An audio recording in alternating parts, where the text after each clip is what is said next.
أعوذ بالله من الشيطان الرجيم.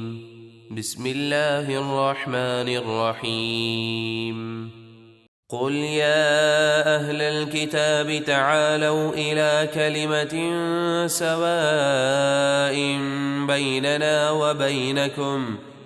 بيننا وبينكم ألا نعبد إلا الله ولا نشرك به شيئا ولا يتخذ بعضنا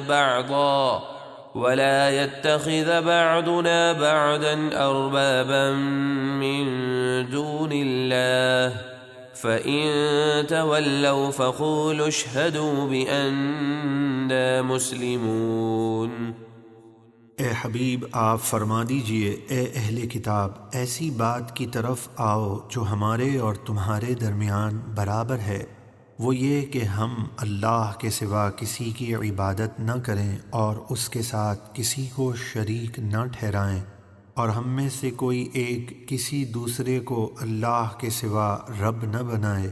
پھر اگر وہ نہ مانیں تو انہیں کہہ دیجئے تم گواہ رہو کہ ہم مسلمان ہیں. يا أهل الكتاب لم تحاجون في إبراهيم وما أنزلت التوراة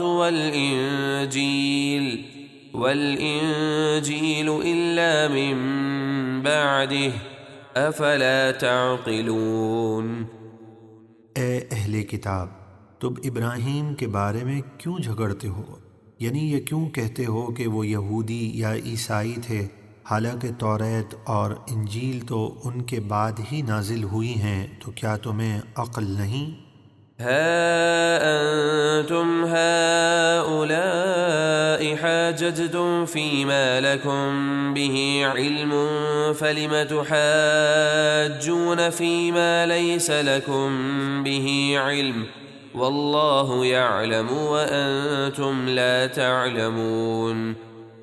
اے اہل کتاب سنو، تم ہی وہ لوگ ہو جنہوں نے اس بات یعنی حضور علیہ الصلاۃ والسلام کے مقام اور مرتبے کے بارے میں جھگڑا کیا جس کا تمہیں علم تھا، تو اب تم اس بات یعنی حضرت ابراہیم علیہ السلام کے دین کے بارے میں کیوں جھگڑتے ہو جس کا تمہیں علم ہی نہیں، اور اللہ جانتا ہے اور تم نہیں جانتے. ما كان إبراهيم يهوديا ولا نصرانيا ولكن كان حنيفا مسلما وما كان من المشركين. ابراہیم نہ تو یہودی تھے اور نہ ہی عیسائی، بلکہ وہ ہر باطل سے جدا رہنے والے مسلمان تھے اور مشرکوں میں سے نہ تھے. ان اولى الناس بإبراهيم للذين اتبعوه وهذا النبي والذين آمنوا والله ولي المؤمنين.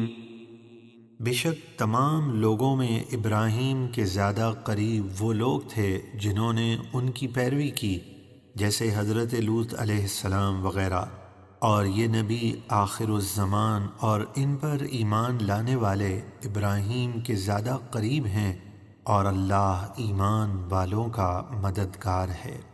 ودت طائفة من أهل الكتاب لو يضلونكم وما يضلون إلا أنفسهم وما يشعرون. اہل کتاب کے ایک گروہ کی دلی خواہش ہے کہ کسی طرح تمہیں گمراہ کر دیں، اور وہ اپنے آپ ہی کو گمراہ کرتے ہیں اور انہیں شعور نہیں.